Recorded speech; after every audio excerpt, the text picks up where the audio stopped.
I'm just giving the people what they want. They're the big trade target for this upcoming trade deadline. You guessed it. I know we've seen that meme of the guy with the backpack that's like breaking off, but it's Gucci. It's over, bro. It's over.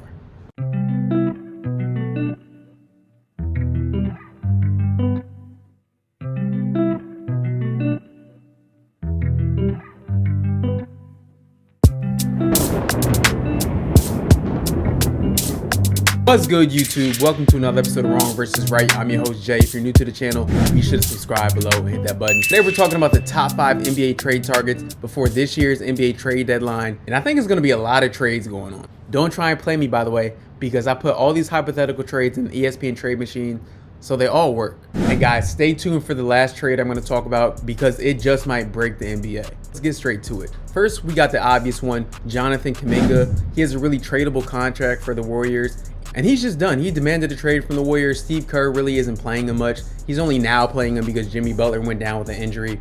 And the relationship is over. So it's time to move on for both parties. So in terms of destinations, I would like to see Kuminga thrive like in a first or second option role. So maybe the Sacramento Kings for DeMar DeRozan. We know the Warriors desperately need a running mate for Steph Curry because Jimmy Butler just went down with the ACL injury. I know DeMar DeRozan is like up there in age. He's like 37 on the last year of his deal, but the Warriors have to go all in. They need all the help they can get.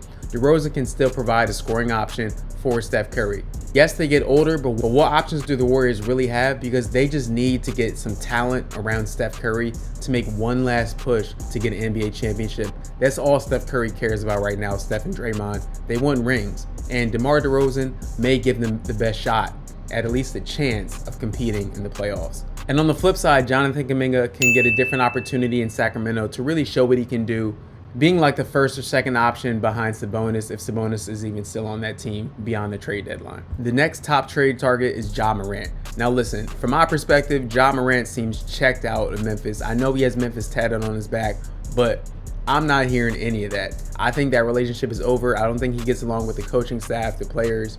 He's out for like 3 weeks with an elbow injury. His ability to suit up for Memphis is so inconsistent. It just seems like he's checked out of there. I think it's time for both parties to move on. It's just too much drama going on. So in terms of Ja and trade destinations, I would love to see him on the Timberwolves, but I don't see the Timberwolves parting ways with guys like Rudy Gobert or Julius Randle just to get Ja Morant. So although I would like to see that happen, I think it'd be exciting for Ja Morant to pair up with Anthony Edwards. I don't think like it makes sense because Julius Randle and Rudy Gobert have been playing well so far this season. I don't see the Timberwolves getting rid of them, even though they desperately need a point guard. So the trade I would like to see happen with Ja Morant is Ja Morant going to the Toronto Raptors for Emmanuel Quickley and Ochai Agbaji, along with a few draft picks from the Raptors, giving it to the Memphis Grizzlies. The reason I think this trade works is that the Raptors have been shopping Emmanuel Quickley, and Ja Morant gets a fresh new start in Toronto. So pairing Ja Morant with Scottie Barnes, RJ Barrett, Brandon Ingram, Jakob Poeltl, that actually I think that makes the Raptors a better contending team in the Eastern Conference. That's actually a scary matchup, and I wouldn't want to see them in the playoffs. And then on the flip side for the Memphis Grizzlies, you get a guard back because the Memphis Grizzlies have a lot of forwards with Cedric Coward, Jaren Jackson Jr., Santi Aldama.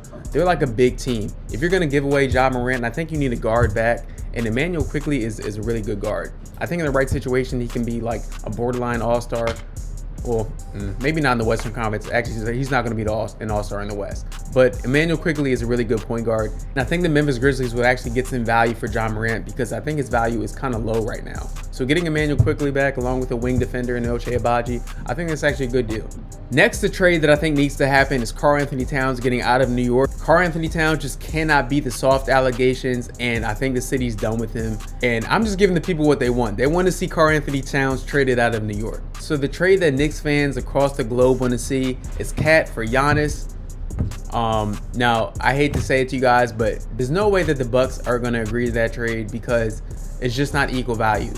Even though they make the same amount of money, like literally, like their salaries match equally, they're just not the same player. And although Cat is definitely a good big in this league, he's nowhere near the level of Giannis, and you need more than that.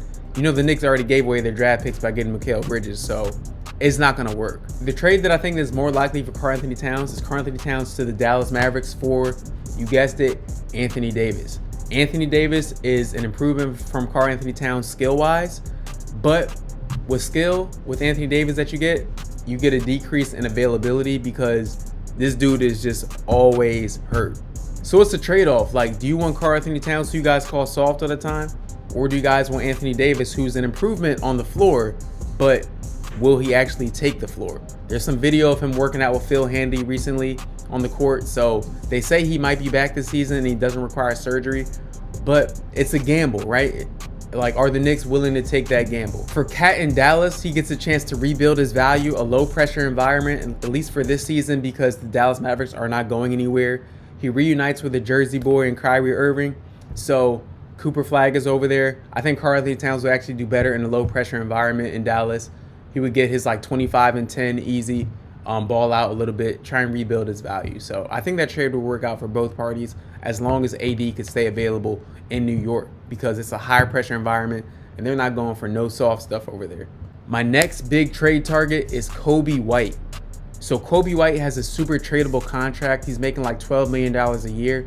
The caveat is that this is the last year of his deal and he's gonna get paid next season. The trade I have for him is to the Timberwolves for Donte DiVincenzo. Now, Wolves fans, I know you guys probably hate the idea of losing Donte DiVincenzo, but I think you guys need a point guard over there to settle down the offense. Even though Coby White isn't a traditional point guard, he's more of a scorer, but he can still play the point guard role. So Coby White, along with Anthony Edwards, Jaden McDaniels, Julius Randle, and Rudy Gobert, that is a solid five right there.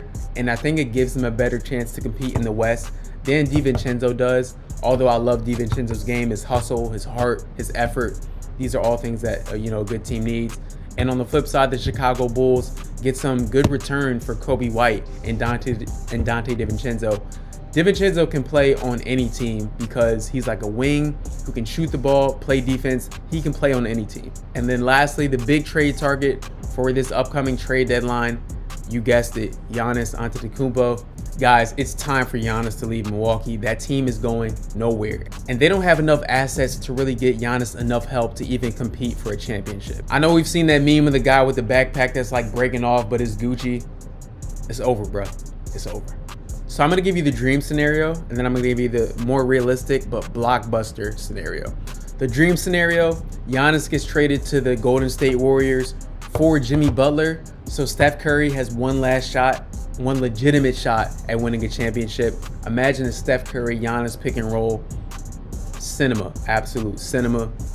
But why would the Milwaukee Bucks trade for a 37-year-old Jimmy Butler who just tore his ACL? So it's not going to happen, but we can dream, right?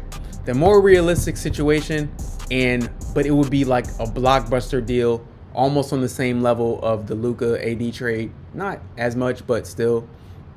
And that would be Giannis to the Spurs for, get this, right?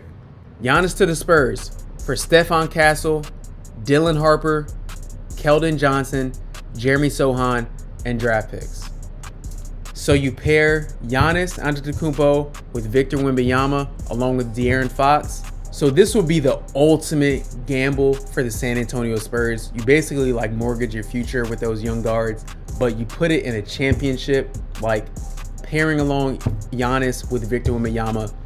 That, like, does it put you at the top of the West? Like, really thinking about it.